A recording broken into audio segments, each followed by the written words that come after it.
Everything sports. It's the Sideline Report on your hometown radio station, WPKY, The Tiger. Oh, yeah, we're standing up and shouting. Good morning, and welcome to the Sideline Report, Tying Bright, along with Times leader, sports editor, Todd Griffin. Good morning, sir. Good morning. It's a busy week again. Man, I pick up my sports section of the Times Leader, and I see, and it's just a front page full of big news. Yeah, big things going on. Of course, the biggest thing this week, probably the highlight of the week in sports, I guess, is the big football game coming up Friday night at Tiger Stadium. Again, thank goodness for all those home games in the playoffs that the Tigers earned by getting that number one seed. But LaRue County is coming in this week. They're bringing a 10-1 record, and it should be a pretty big game at Tiger Stadium. The Tigers, if you're still playing at this time of year, that's a big thing. But Caldwell County has a big test ahead with LaRue County. They do, and just looking at the Times leader in the front of it, Licking House ratings pretty close. We're at a 95.2. The Hawks, I believe, is that right? I read it right? Yeah. Let me see, 94.5. So yeah, it's pretty close. Pretty close. It's right there. And no, I'm sorry, number 11 at 90.4. Okay. I'm sorry. So yeah, I mean that's about as close as you can get as far as those are concerned. And to tell you the truth, just going off the top of my head, they're fairly accurate. Oh yeah, by this time of year, by the time you get late in the season, those things have pretty much fleshed themselves out to where they're pretty close. But that seems like an even match. I think anytime you get within 6, 7, 8 points, that's a play. I mean, that's somebody making a play on special teams or defensively or whatever. So I think anytime you see those things start to get within about 10 points of each other, that's going to be a pretty competitive game, or at least it should be. It should be on paper, definitely. And of course, we've heard it called different things. The Jaggers Bowl. The Jaggers Bowl is the big one. Of course, there's a lot of close family ties there, and a lot of things on the line. It should be a lot of fun more than anything. Well, LaRue County head coach Josh Jaggers and Caldwell County quarterback Joby Jaggers are cousins. I know Josh has spent a lot of time down here, and there's a whole lot of family connections there, not just, Jaggers, but a lot of other family members. And I've kind of joked that I think some of those people are going to have a tough time deciding which side to sit on Friday night when they get to Tiger Stadium. But one way or another, a Jaggers is going to walk out of there with a win. So no, there's no doubt about it.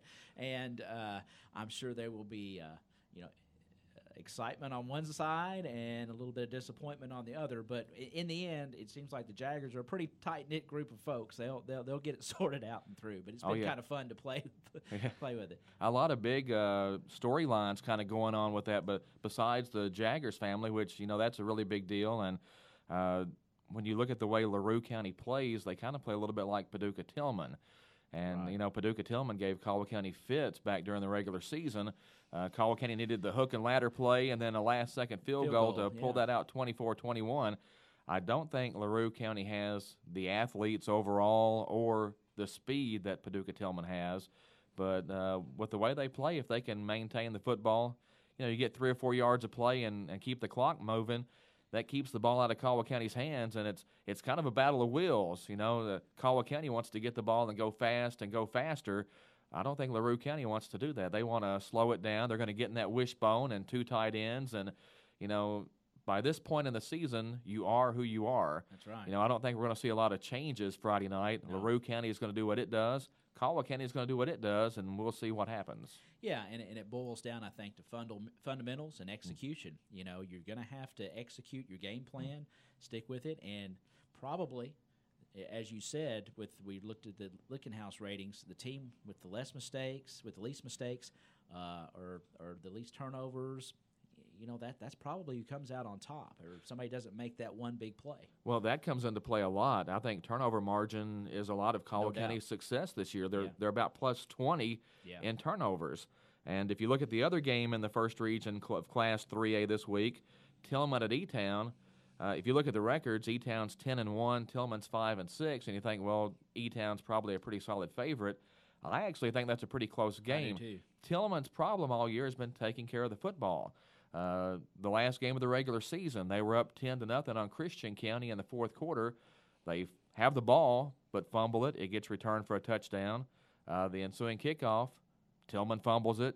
Christian County gets it, eventually goes down and scores a touchdown to go ahead. you take away the turnovers, Tillman probably beats Christian County. And we all know how good and how athletic Christian County is. So I think Tillman's right there. It's just a matter of, can they go play a clean football game? And playing at E-Town, they're going to play on the carpet up there, so there's not going to be a muddy, wet situation. It's going to be probably a clean game. The weather looks pretty good this week, even though it's going to be cold. But, you know, I think that plays right into a team like E-Town or LaRue County, one of those we're going to run the football type of teams.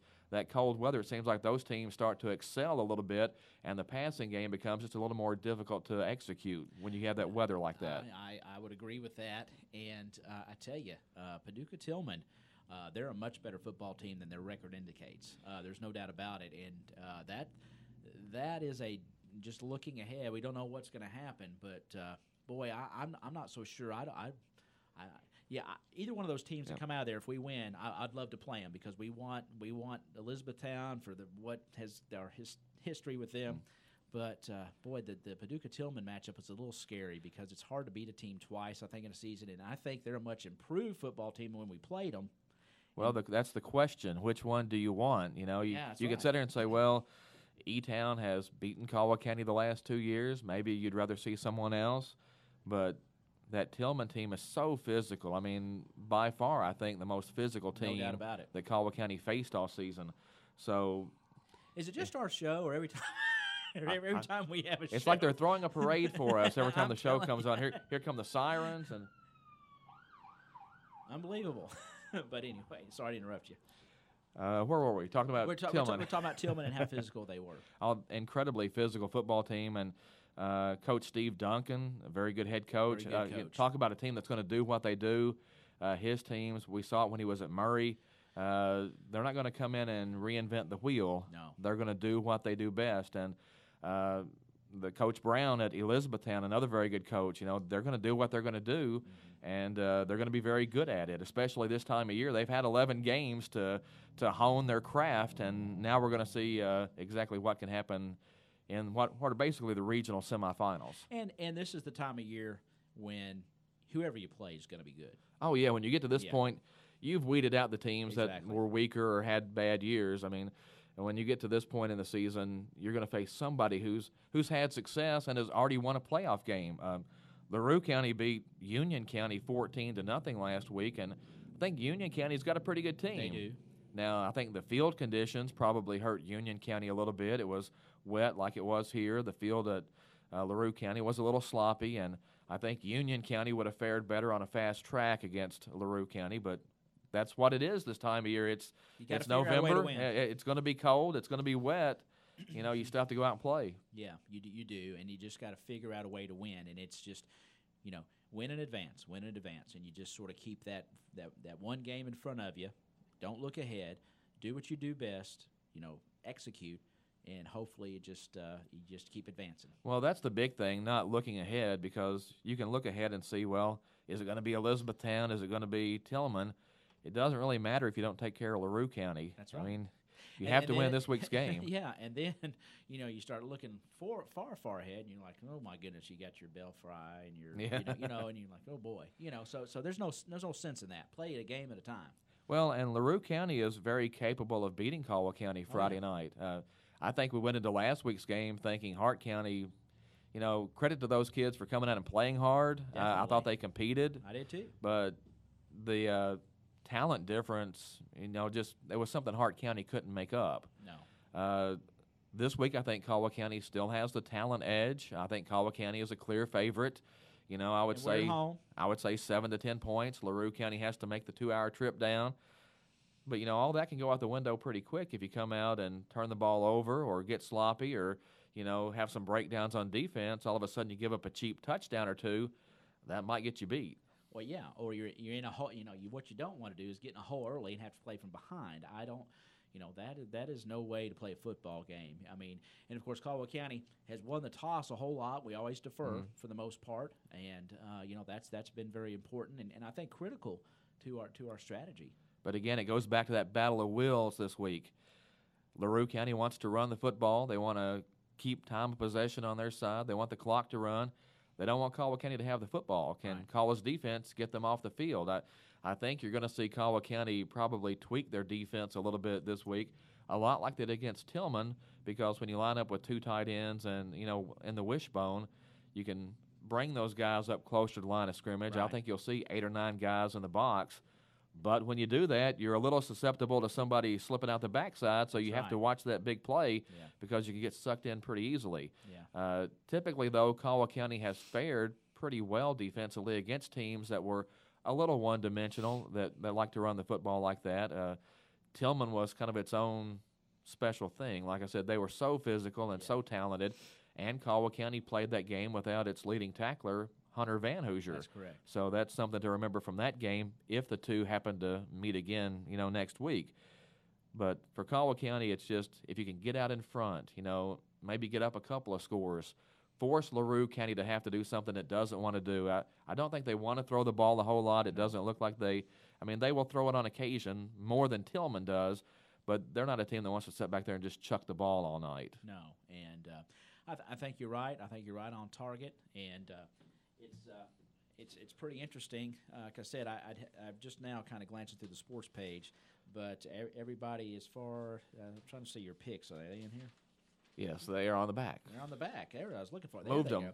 Yep. So yeah, everybody's about got that 7 to 10 point kind of deal, and got us ahead. And I was interesting to see that a couple of you talking about the Paducah Tillman Elizabethtown game. A couple have picked Tillman, and a couple have picked Elizabethtown. Well, I think Tillman is just kind of poised for a big upset. If you look at the Tillman schedule, they've played a lot tougher schedule than Elizabethtown has. As a matter of fact, if you really look at the Tillman schedule, it's basically Caldwell County's schedule minus a couple of teams. Tillman, instead of playing Henderson County and Crittenden County, played McCracken County and Liberty Tech out of Jackson, Tennessee. So Tillman's schedule arguably maybe a little tougher than even Caldwell's is. Now, they've gone 5-6, haven't gotten a lot of wins. They've been right there a couple of times, one of them here against Caldwell County and then that Christian County game. So they're very capable. Even the McCracken County game, I went to that went to overtime. And that went to overtime, and they flubbed a snap on the extra point. But that's another thing I wanted to bring up as far as the Caldwell-LaRue matchup this week. If you look at schedules, there's no comparison. LaRue County, they played Elizabethtown, lost that game 35-13, but it was close early. Elizabethtown dominated the opening quarter, took the first series down and scored. Then Elizabethtown runs the ensuing kickoff back for a touchdown. So that kind of takes a lot of the sting out of what you've just accomplished by, mounting that drive and putting the ball in the end zone. I think it was 14-7 at halftime, somewhere around there, so it was a close game. Elizabethtown pulled away in the second half. Probably the second toughest team on the LaRue County schedule, at least from my perspective, was Taylor County, and they won that game 21-19. Union County, I think, is probably the third best team LaRue County has faced. That was last week in the playoffs, and LaRue won that game 14-0. You start ranking the teams on Caldwell's schedule, they've seen Mayfield. I don't think, I would put Mayfield in front of E-Town if those two teams met up. Yeah. Christian County, I think Christian County's either right there or a little better than E-Town. I've got Paducah Tillman as the third toughest team Caldwell County's faced. Man, I'm telling you, from the opening game with McCracken County, there was something about Paducah Tillman I saw. Now, I'm no coach. I'm no football expert. There's just something about that team that is tough, and I think as they've seasoned, so to speak, throughout the year, man, that's a tough football team. Well, they've shot themselves in the foot so many times. I wonder they can walk anymore, but but they're really good. I mean, you look at the athletes on the team, they've got good size up front. They're well physical. Coached. Their quarterback might be as good as any kid we've seen all year. Exactly. I just think they're poised to spring that upset. I'm with you. And nobody's really looking at them. Everybody sees that 5-6 record and thinks, down year at Paducah Tillman. No, I'm with you. But the players are there. They sure are. Henderson County, I've got them number 4. I was really impressed with them. Caldwell, of course, won up there 42-28, but Henderson was up 28-21 going to the fourth quarter in that game. And Caldwell County, that was another game. Caldwell's had so many this year where they've played really well and pulled games out and, just made a play when they needed to. Right. So that's something you hope continues in the playoffs. Graves County was really good. Caldwell won that game 27-10. Hopkinsville, Caldwell won that game 28-21. And then I've got Union as the number 7 team on Caldwell's schedule. And they're a pretty good team. No disrespect to Union County, but I would put all those other teams ahead of them. So when you start talking strength of schedule, I really feel like Caldwell County's schedule has set them up to have a long run in the playoffs. Now, whether that goes to next week or the next week or whatever, or if it ends this week, I just feel like, that whole schedule prepared them for last week's game against Hart County. Hart County was ready to go, but the Tigers were just better, and they, had more athletes and were better prepared for that game. You can't prepare any more than that. You can't simulate those. No. You just playing a weaker team, you get away with a lot of sloppy play that, when you play a good team, and that goes back to that Mayfield game that I know a lot of people aren't really happy that they play Mayfield that final game of the season, and I can kind of understand that a little bit. But you play that, and Mayfield really shows you where all your problems are, so you really know what you need to address before you get into the playoffs. I would much rather know what I needed to work on than to go in off a 60-6 win over somebody, and then you're sitting there thinking, well, we're a lot better than we actually are, and what do we need to get better at? If you have a weakness, they will find it. Oh yeah. I mean, they will exploit it and until you either make an adjustment, it doesn't happen anymore, or they just keep creaming you with it the whole night. So, and of course, last week was 7:30 kickoff. We're back to 7 o'clock. We are back to 7 o'clock. Yeah. So. Yeah. So that's something to take note, and folks, we need a crowd out there this weekend. Tomorrow night, we want you to blue and gold up and head on out there. It's the playoffs, It's festive, number one, but number two, I think this family feud aspect. Oh yeah, and we'll get to that in a minute. I've had fun with that all week, but it's not really a feud. They're good fun, but it's going to be fun. It's certainly the talk of the family this week. Yeah. We sit around the dinner table, who we pulling for. But how much fun is that? When there's a family, a rich tradition football family coming together, and they have both sides to cheer for. Oh, yeah, they've got lots of football to talk about, and this will just kind of add to the family lore, I guess. No doubt about it. And if we can, I want to go ahead and play my promo. Okay, I was kind of proud of it. I was trying to be subtle with it, because I thought see if anybody would get it. But let's play this football promo, and we'll be back here on the Sideline Report.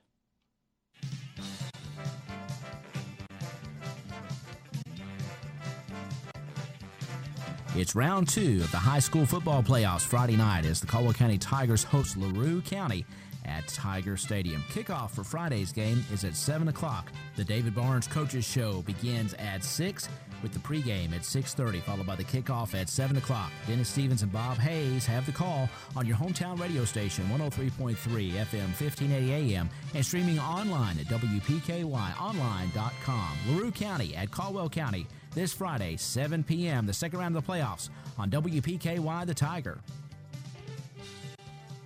Survey says. No, I thought we'd have fun with that, but that's the Family Feud theme song, and just having fun, being a little subtle with it. Like we said, it's the Jaggers Bowl, and it's LaRue County at 10-1, Caldwell County 9-2. It's the playoffs. I mean, the weather is going to be. I'm going to say nice. It's going to be cold, but it's not going to be wet this week. But man, it's football weather for this time of year. And you can dress warm. You put on some extra layers, get out there. It's going to be a good football game. It's going to be a great football game, and really to come out and support both these teams, but these young men that have had just a fantastic season this year, exceeded expectations. Absolutely. I think going into the season, most of us thought 7-3 was maybe the ceiling for this team, and they ended up going 8-2. When you go back and look at some of those games, and we just talked about it, the Tillman game could have gone either way. The Henderson game could have gone either way. Hopkinsville, Graves County. But, winning is a habit just like anything else. Once you start trying to pick up on things, it really kind of snowballs once you can get some wins and get some confidence, and you start playing better. Yeah, there's no doubt about it. And just proud of these guys, and best of luck tomorrow night out at Tiger Stadium. And, folks, again, get there, get you a great seat, and it's 7 o'clock kickoff. Go there in person, cheer on our Tigers, wear your blue and gold. If you can't, we're going to have it here for you right here on the Tiger. And then, of course, Saturday morning, get ready for Saturday morning quarterback here, and check out the Times Leader Sports page. Todd and the guys that work with him, I have all the stats and great pictures and great write-up on the game. But it's a big game from the standpoint that this would be 6 straight appearances in the regional championship game for Caldwell County with a win this week. Yeah. I think a lot of times we get caught up thinking, well, can we win state or what's going to happen? But it hasn't been that long ago that we used to just hope we had a good seed so we could win that first playoff game. That was sort of the goal, was to, let's win that playoff game, and that will kind of be the success story of our season. So, again, we always talk about it's easy to get spoiled by success, and you never want to be in that situation. Getting to the regional championship game is a big deal. And we talk about if you give yourself enough chances to get there, maybe eventually you'll knock through that door. And Caldwell County has been to one state championship game recently. Maybe you can get to another one. No doubt about it. And then this is the type of year you just take care of business, play one game at a time, and you look up, and next thing you know, you might be playing in a big game. And all these games are big right now. But like I said, if you just take care of business, play them one at a time, you might look up and you're standing, like you said, in the grocery bag. The big grocery bag in Lexington. In Lexington, yeah. So, formerly known as Commonwealth Stadium. Boy, we still struggle with that. And I'm not the biggest UK fan, but that's just weird, But best of luck to those guys, and folks, head out and see a great ball game this weekend. Not sure if you get on Bluegrass Preps very much online, but when they did their previews for the playoffs, they had Caldwell County and E-Town meeting in the regional championship game. They had Elizabethtown winning 35-24, which is probably fair when you look at the ratings and the way things have gone and the past history between the two. That's a prediction, correct? Yeah. Yes, but I really think it's probably closer than that if the two teams get together. I think if you go back in last year, Elizabethtown scored on a punt return, I believe, late, and had a defensive score. There were some weird calls. Caldwell County had a touchdown taken away from them in the back of the end zone that should have been 6 points that I believe would have given them the lead in the second half, and they ended up not getting those points. All those little things play in there. So I think that was a close game. Caldwell had some injuries in that game that they had to deal with. Of course, a couple of years ago, we really thought we had Elizabethtown beat, and that last-second pass found its way into the arms of an Elizabethtown receiver and kind of broke everyone's hearts that season. But, again, keep getting there, keep knocking on the door. Yep, and, it's just been a fun season, and it continues tomorrow night and hopefully on into November toward December. Let's hope so. So, awesome. And a lot of other big things going on, Tom. Well, just in football, some other big news. Elijah Sindelar back into the starter's role at Purdue. Of course, you hate how he got there with the injury to David Blau, and I don't know if you saw that last week, but just really bad looking when it happened. And to make it even worse, he took a couple of shots on the way down on the play where he got injured, but was kind of inspiring to see him give the old thumbs up and to rally the team as he was being taken off the field. And Elijah Sindelar came in and threw a touchdown pass, and I don't know if you saw the picture or not. There was actually a picture of David Blau as they were putting him into an ambulance, signaling touchdown. Yeah, okay. So that was pretty cool. And that is cool. And I think those guys are buddies, and they pull for one another. It just depends on whose turn it is to play quarterback. So you hate to see somebody get hurt. But a great opportunity now for Elijah to go in and try to solidify himself for the future as that starting quarterback at Purdue.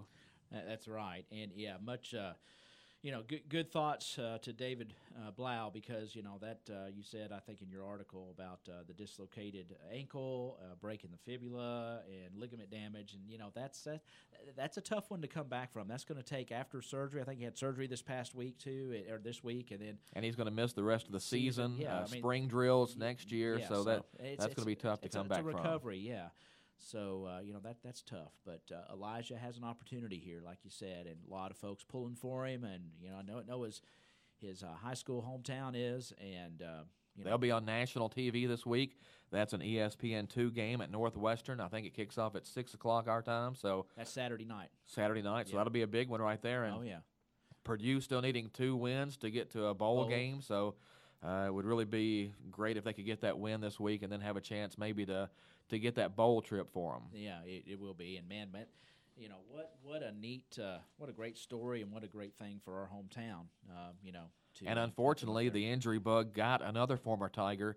Yes. D. Kane is out for the season at Western Kentucky after suffering a leg injury at Vanderbilt. I was actually watching that game on TV. Great game. Yeah, he was playing well, seeing more and more playing time. He just got hit by a teammate as they were trying to sack the quarterback. The guy rolled into his legs, and D got hurt. It's just one of those things that happens, but it really hurts because D was really looking strong. What's his prognosis? I what think have you he's heard? out for the rest of the Yeah. season, so we'll see how he has to come back next year for that. But I know he had worked really hard to, Oh, yeah. had bulked up so Oh, much. yeah. I mean, was playing some defensive end. Here's a guy that used to play safety at Caldwell County, or put him on a corner to cover somebody, and now you look up and he's At a a big D1 defensive. school, Yeah, yeah. now he's playing defensive end. So. Yeah. Just a credit to him for working and getting himself in that kind of condition to be able to play that spot. That's exactly right. Well, best wishes to D as well for his recovery, and we just hope that he can recover and get ready for next year, rehab, and come back. Yeah, we pull for all those former guys, former Caldwell County standouts, and we've got some more kids that are going to go to college. Shane Burns has signed with Murray State University to go pitch. Yep. Left-handed pitcher, Caldwell County's all-time leader in wins. Yep. He had that ceremony yesterday out at Caldwell County High School. And really well attended. I mean, that was for a signing ceremony. Sometimes baseball kind of slips through the cracks a little bit. But I thought I was in the wrong spot Yeah. when I walked in there. I really was like, what? But yeah, it was great. And Ty Ramey is going to have a signing ceremony today. I believe he's probably already officially signed with Frontier College in Fairfield, Illinois. But his is today out at the school at 3:30 today. And hope I'm not letting out a big secret, but sometimes these guys go ahead and sign the letter of intent and send it back before the signing ceremony. So it's still it's a great way to come out and show your support for those players and show them some love. But again, the ink's dry. The big secret is that sometimes they've actually already signed that letter of intent and sent it back. So exactly. Well, and that's just procedural things that just have to be done.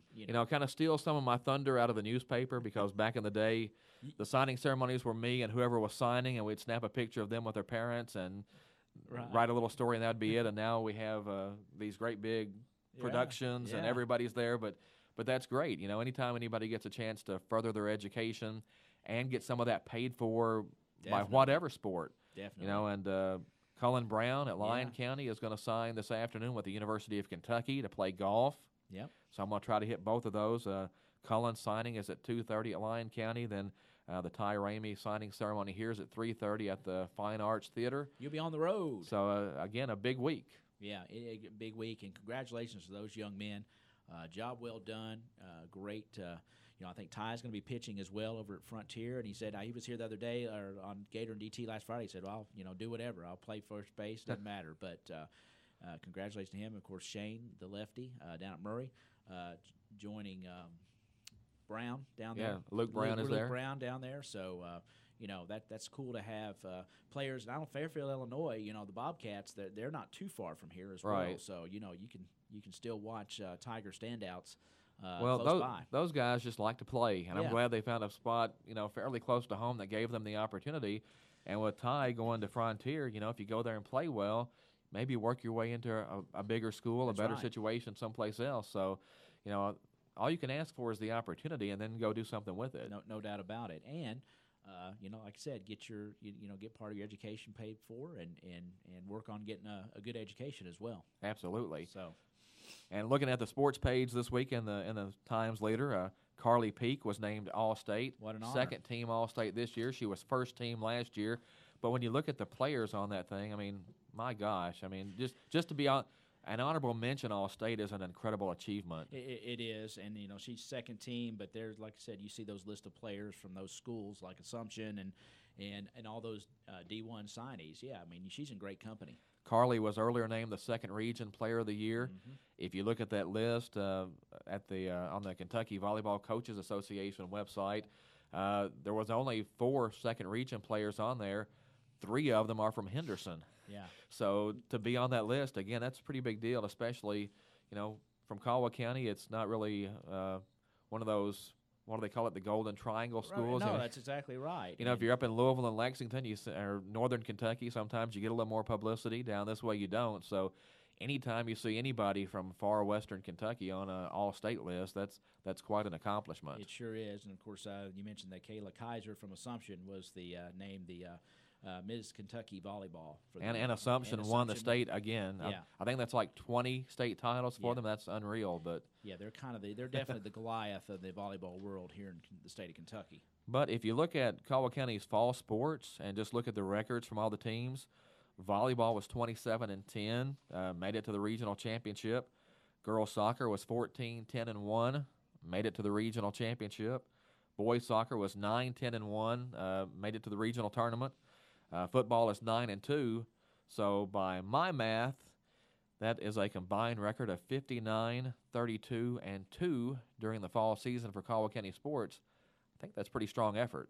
That's a very strong effort. Nothing shabby about that at all. No, I mean, 59 wins that we've seen just through fall sports. Yeah. I mean, that's a pretty big deal. I think a lot of schools would be happy just to have one of those seasons, and Caldwell County spread it out across all those sports. Says a lot about our athletes and our coaching and just the community support. Yeah. I mean, that's what I was going. Yeah, it says a lot and just lots to be proud of. Because it's tough to be really good in all those sports because they're kind of pulling against each other for athletes sometimes. Exactly. You can't play soccer and volleyball.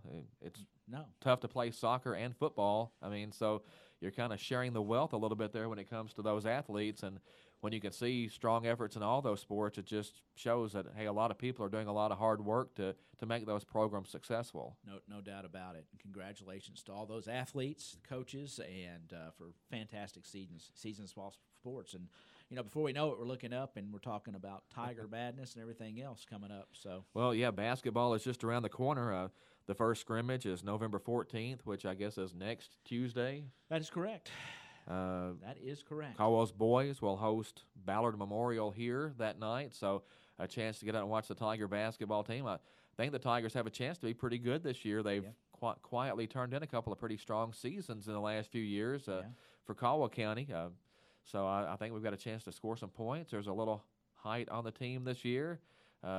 Not as many kids playing football this year that have to come over. Right. So actually a chance for the basketball team to get some work in and get ahead. And not have to wait for some Yeah, of those the last few years there's been so many kids playing football that the basketball team got a late start. And I think I counted 3 football players, if I added right and my memory's correct, from when we took pictures earlier this week of the basketball team. So hopefully those football kids will get to play for a while now, and we'll get there really late. But as far as the rest of the basketball team is concerned, they've been able to play and get a little bit ahead.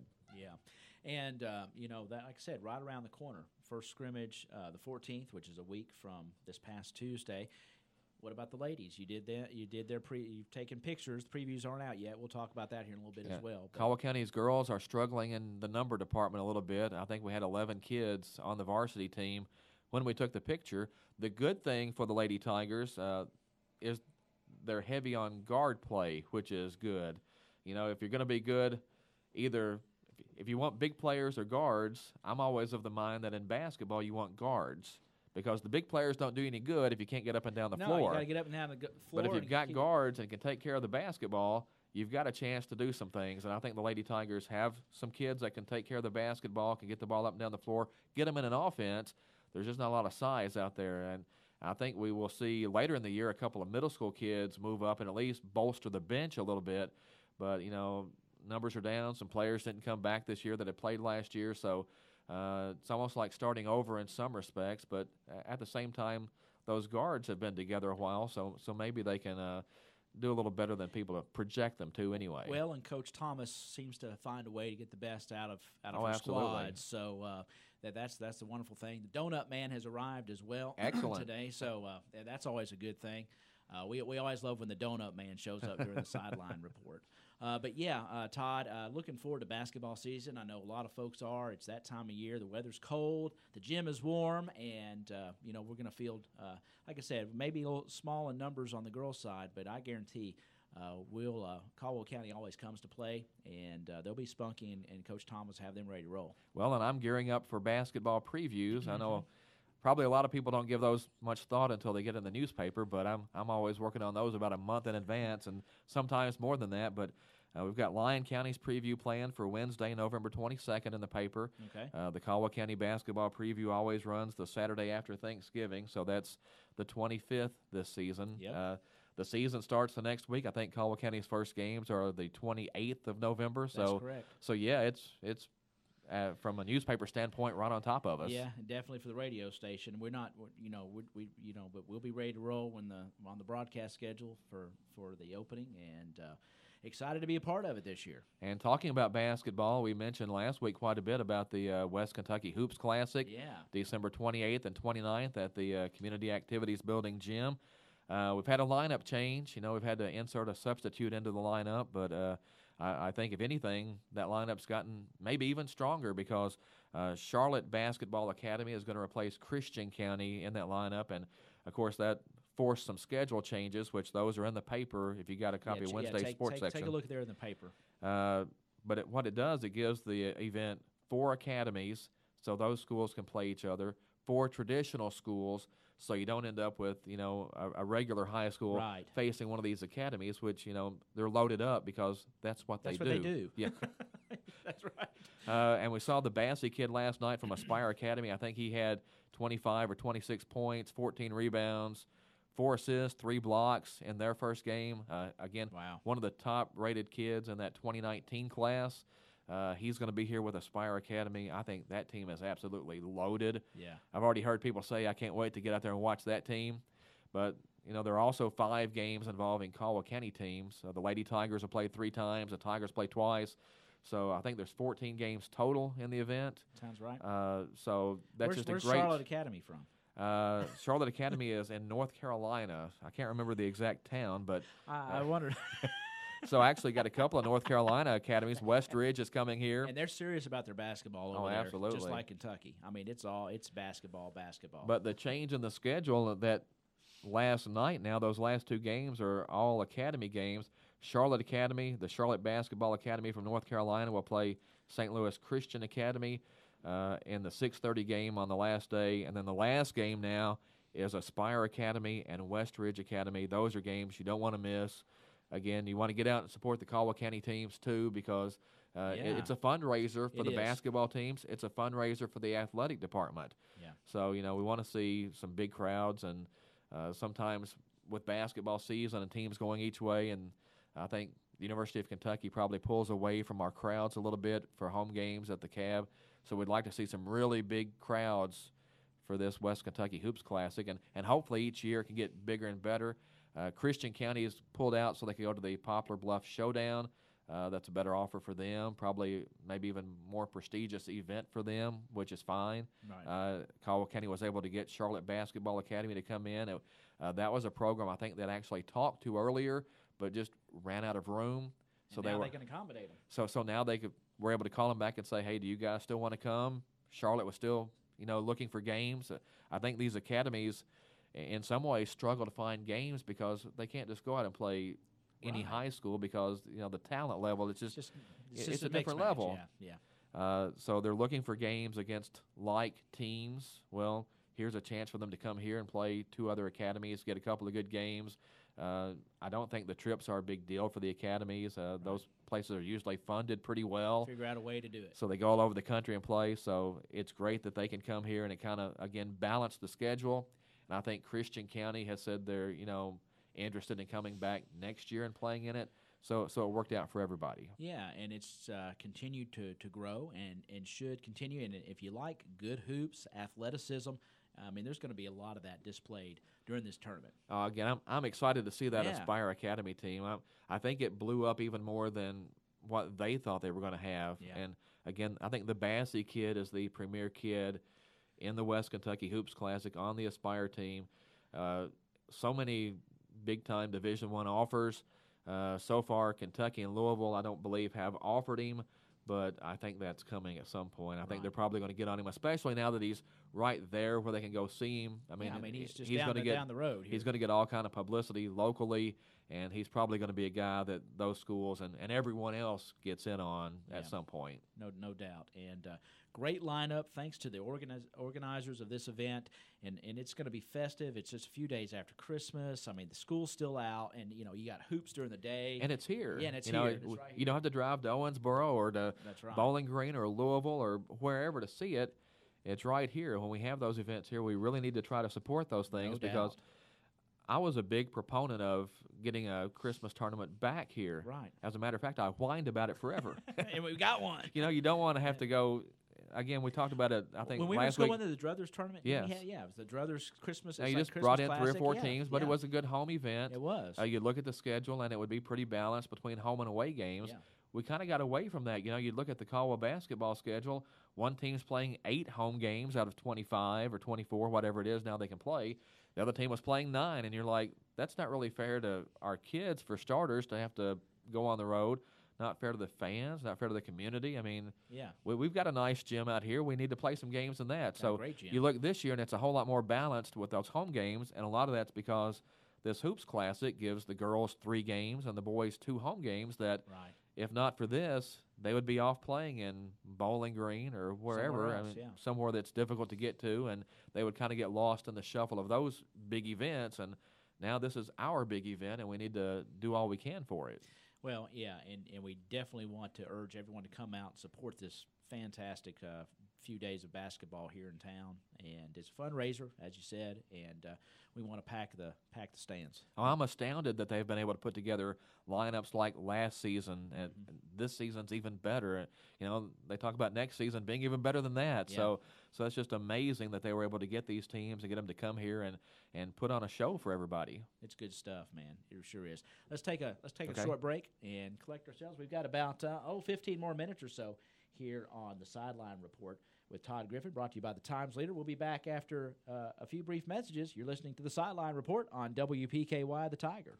Here we are, that time of year when you'd like to have a little more light around the home, farm, or business, so you can do more things outside or enjoy these lights for security. Here's a tip from Penny Rile Electric. Make those lights LEDs. LED bulbs cost more, but they last much longer and cost much less to operate. Penny Rile Electric members can enjoy the safety, convenience, and peace of mind with security lights in the backyard, near the back door, in or near outbuildings, wherever you need them. And this year, brighten up the holidays with LEDs. Whether outside or inside lighting, LED bulbs are a great buy to light up home, farm, and business. LED bulbs last as much as 25 times longer than conventional bulbs and cost about 80% less a year to operate. Get LED bulbs for lighting up inside and outside for the holidays and all year long. A money-saving, energy-saving tip from the folks at Penny Rile Electric. Penny Rile Electric, your touchstone energy cooperative. All right, we had a visit from the Donut Man. You can always expect great things at Planters Bank. When we say expect great things, what we're really saying is Planters Bank is here to provide the financial services you need. Planters Bank believes in the strength of our community and is a full-service financial institution. Our employees have a true passion for helping our neighbors, and it shows. See Jake Pepper and the rest of the Planters Bank staff at 208 North Jefferson. Planters Bank, member FDIC and equal housing lender. Well, we're not going to pause Planters Bank there. There's a delay when that one starts, and sometimes I have a tendency to start talking, and then it pops right in. So Technology. we appreciate that. Yeah, it's half of it's the operator, but anyway, I appreciate Planters Bank and all our sponsors. We play our sports sponsors on this Sideline Report, and appreciate them. So we've got a few minutes here, and we've had our donut visit, and our donut man brought us Whistle Stop Donuts that are with us here on WPKY, and we're so thankful of that. Well, we were talking basketball, and, Yep. of course, UK basketball is going to get going for real Friday night.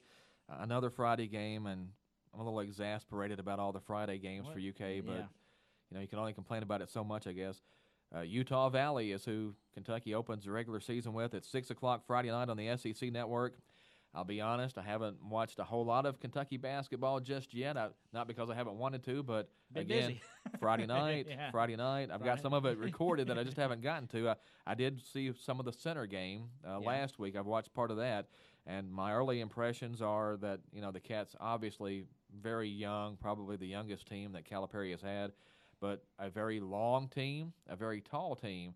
I think, if anything, this may be the most Calipari team he's had while at UK, because they talk about positionless basketball. Well, have all those guys who are big, long, can handle the basketball, can take the basketball to the hoop, can defend people. Well, they've got that. It's like everyone he puts out there fits that mold. Right. So it's going to be interesting, as always, to see how the team comes together as the season goes along. So far, they've actually shot the ball a little better than I expected them to, but you get all those guys that can take the ball to the basket, and as Calipari has said, if we defend, then nothing else matters. And, there's a lot of truth to that, especially as athletic as this team is. But it appears to me to be one of those teams that is probably going to look great on some nights, and there's going to be other games where maybe not even against the stiffer competition, against lesser competition, they're going to struggle. Yeah. They'll probably drop some SEC road games that you're like, how did they lose that game? Yeah. But by the end of the year, they're going to be a tough out for somebody. You think so? I have not seen them, and again, I don't. I admit this. I'm just not.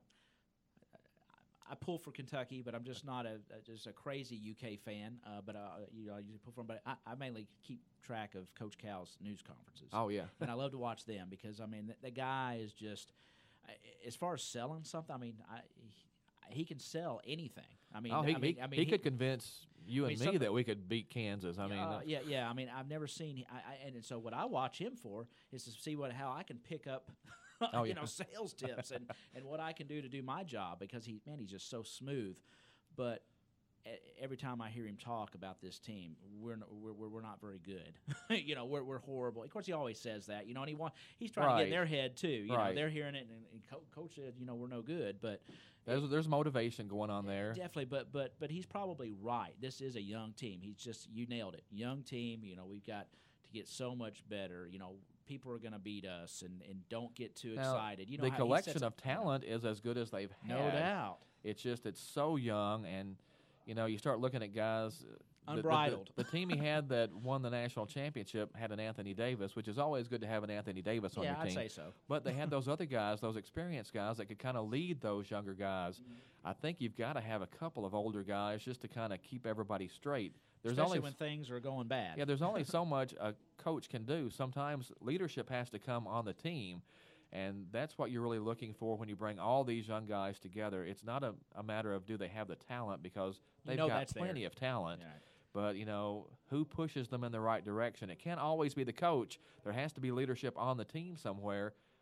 Where does that come from when everybody out there is a freshman or, in some rare cases, a sophomore? Right. But that's about it. Yeah. And like I said, I haven't even seen any of the calendars out. I don't even know who. I know some of the names, but, that's just how bad it is for me. So, I shouldn't probably be talking about it. And I know nothing about Utah Valley. I just know that's the first game Friday. Kentucky plays Vermont on Sunday afternoon at Rupp Arena. That's a 2:30 ESPN game. And then we'll find out pretty quick, because next Tuesday is the Kansas game. Yeah, that's pretty quick. That's in the Coaches Classic, I believe, in Chicago. That's an 8:30 game on ESPN on Tuesday. So Kentucky will have to get ready pretty quick for those first two games. And again, I don't know anything about Vermont. I know a few years back they were in the NCAA tournament. It's sort of the, Cinderella darlings. Right. But outside of that, I know nothing about Vermont. I think Kansas is going to be really good again. One of those blue bloods. They're always going to be good. Yep. So that'll be the first really big test, I think, for Kentucky. And I think preseason number one is that Duke? Yep.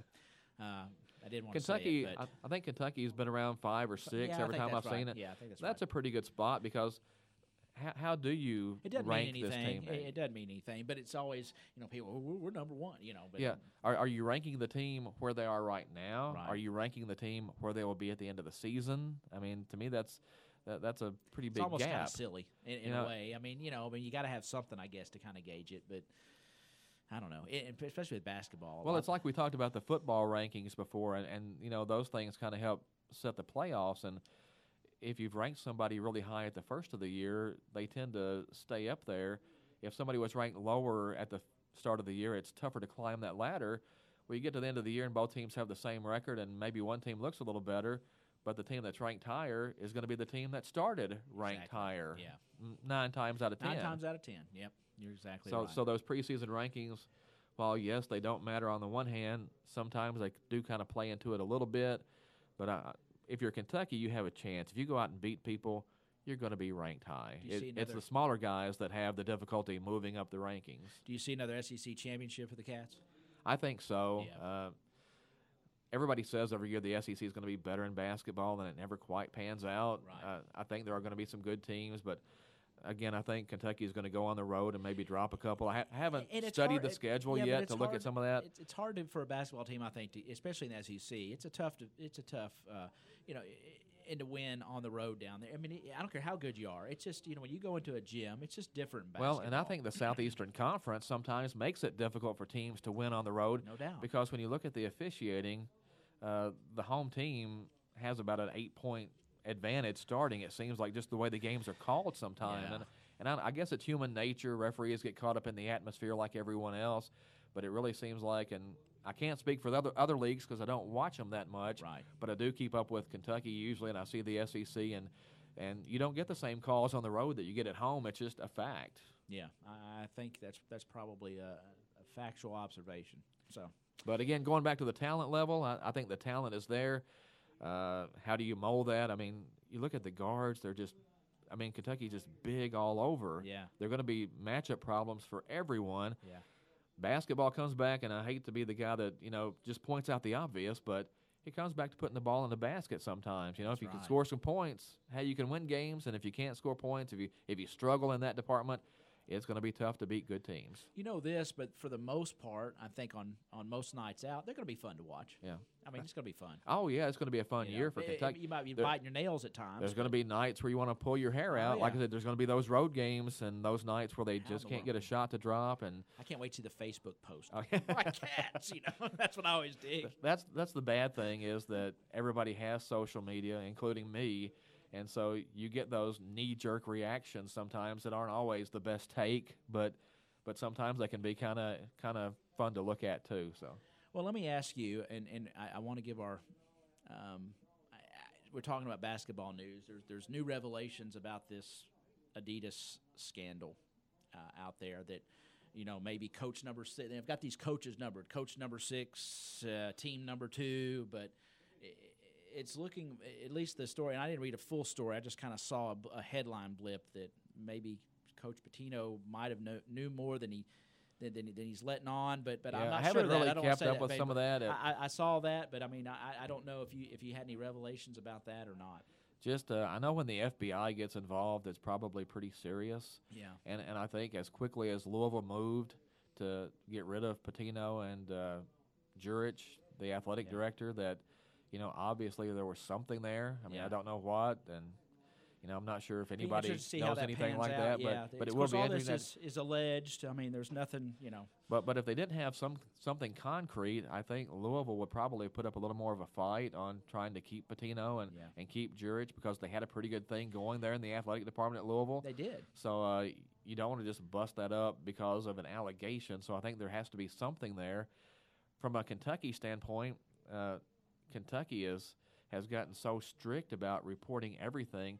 Sometimes I think Kentucky reports these secondary violations just as a way of, we did this, we're going to report it, we're going to report everything now so that you have to deal with it even though it's really not a big deal. Right. Because there are so many little violations that come into play, I think, with every school. But Kentucky has really gotten into that compliance department thing really strictly. Mm-hmm. So it would be difficult to see Kentucky, unless there's just a complete department-wide breakdown, being able to do anything at this point too far off the straight line. In Louisville's basketball team, there's some good players. They're set up. Oh yeah. They're gonna compete. They're and I think I don't know much about their coach that was put in there, but I'm just trying to be fair to our Louisville fans out here. We got some Louisville fans here, but. They're going to compete. Well, I've said for a long time, I think Pitino was a better basketball coach when he was at Louisville than he was when he was at Kentucky. Yeah. Now, when he was at Kentucky, he was he was in the Calipari role, I think, when he was at Kentucky because he was this guy that was this, great recruiter, and he played this up-tempo style of basketball, and they were going to shoot the threes, and I think the best thing Pitino ever did while he was at UK and the best thing that ever happened for UK during that time was he got Jamal Mashburn to come to the University of Kentucky.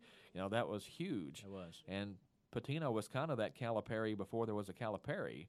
But I think as he moved on and then he went to the NBA and had the learning experience there and went to Louisville, I think he was a much better coach of basketball at Louisville than he was now. Maybe he had lost some of his enthusiasm for recruiting, but as far as coaching guys up, I think he was actually a better basketball coach than Calipari is. Yeah, and whether you like him, dislike him or not, he's got an incredible basketball Oh yeah, legacy and Hall of Famer. Hall of Famer. I mean, whoever, all these coaches that have coached under him, all his assistants that have been successful. You look at Billy Donovan, among many others. Oh yeah. Just bunch of people. And so, you wish them well, and you hope everything turns out okay. You just hate all that mess that comes sometimes with the NCAA and college sports. Yeah.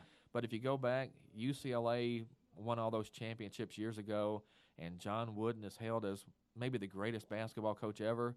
But Sam Gilbert bought and paid for a lot of those players. It's documented. It's not just us saying that. No, it's actually out there. It's out there, yeah.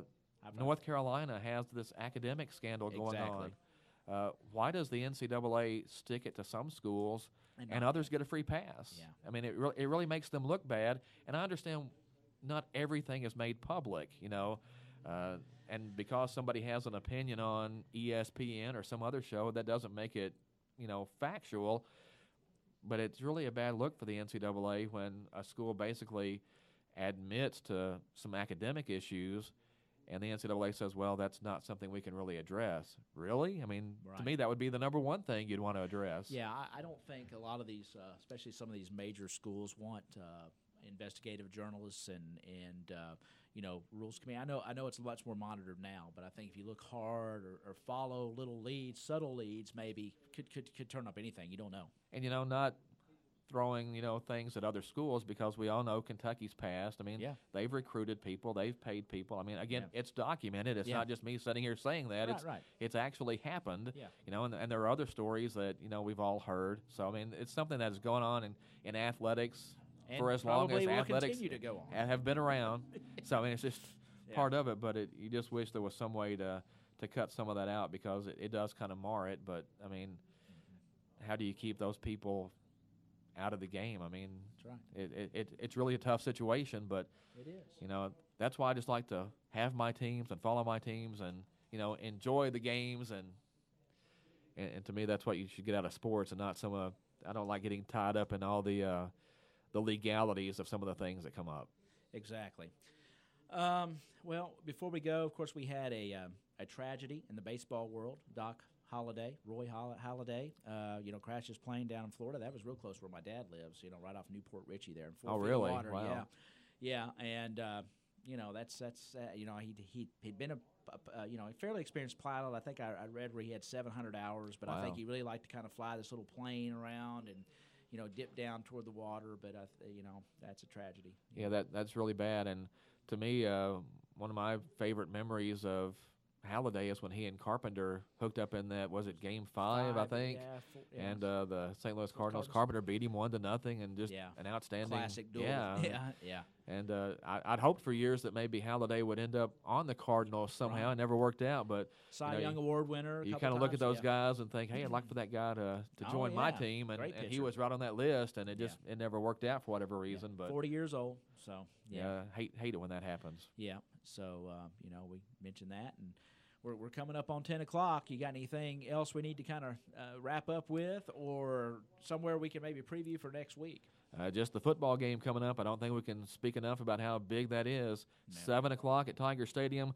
LaRue County 10-1, Caldwell County 9-2. I think that's going to be one of the better games in Western Kentucky, maybe this half of the state. Yeah. I think that Tillman at Elizabethtown game is going to be big. They're going to kick off, I think, 30 minutes ahead of us, because E-Town is in the Eastern time zone, so they'll start at 6:30. So we'll get an early read on that game before ours, and try to keep up with that score, and then have the big game at Tiger Stadium. And again, I don't think there's any rain in the forecast. No. Hopefully the field will dry out. I think a dry turf helps the Tigers this week. So, get that field dry, and good clear night. It's going to be cold, but hey, that's football weather. Dress warmly, show up for Tiger Stadium. Tape the dadgum UK game and watch it later. That's right. It's Utah Valley. That's not going to be a competitive game, but it's fun to watch. But you can go back and watch it later. But show up and watch the Tigers at Friday night at Tiger Stadium, because if you're still playing this time of year, you've done something. But you want to keep that string going as long as you can. No doubt about it. Check out Todd's pregame on Twitter. And, of course, we'll be there as well. But we want a big crowd out there, so we encourage you to go out and support our young men. Our cheerleaders, the band, and everybody's going to be part of the great atmosphere and the Jaggers. Yeah. As always, please follow me on Twitter at Todd Griffin 100. there's things that get tweeted out, some comments, and post some other stories. The Elizabethtown newspaper had a big story on the Jaggers family connection yep. this week, and I tweeted that out. So if you follow me on Twitter or our friends on Facebook, that was out there. So be sure to check out those things. Like I said, can't always get every little thing in the newspaper, but a lot of things come up, and can get those out on Twitter and some updates. So if you can't get to the game Friday night, if you're not where you can listen, you can always pull your phone out and keep up with the score, at least the running total, to see who scored, what the score is, where the game is. Those kind of things are on Twitter. That's right. And check out the sports page on Saturday and listen in to the Saturday Morning Quarterback. And when you're sitting out there in the stands Friday night, just take your headphones and listen to the call of Dennis Stevens and Bob Hayes right here on WPKY The Tiger, and streaming on WPKYonline.com. So many ways to keep up. There so, is. Take advantage of it and support the Tigers however you can. Go Tigers. And Todd, thank you so much. That's going to wrap up this Thursday edition of the Sideline Report. Appreciate you as always. Another fantastic job. Went quick. It always goes quick. It goes quick. Good, but lots of stuff to talk about as we started this. That's the great thing is there's always something going on. And there will be next week. So tune in to the Sideline Report coming up next Thursday at 9:03 right here on your hometown radio station. Brought to you by the Times leader, Todd Griffin, in studio each and every Thursday at 9:03 with myself, Ty Ingebrigtsen. Thanks everyone for joining us. I hope you have a wonderful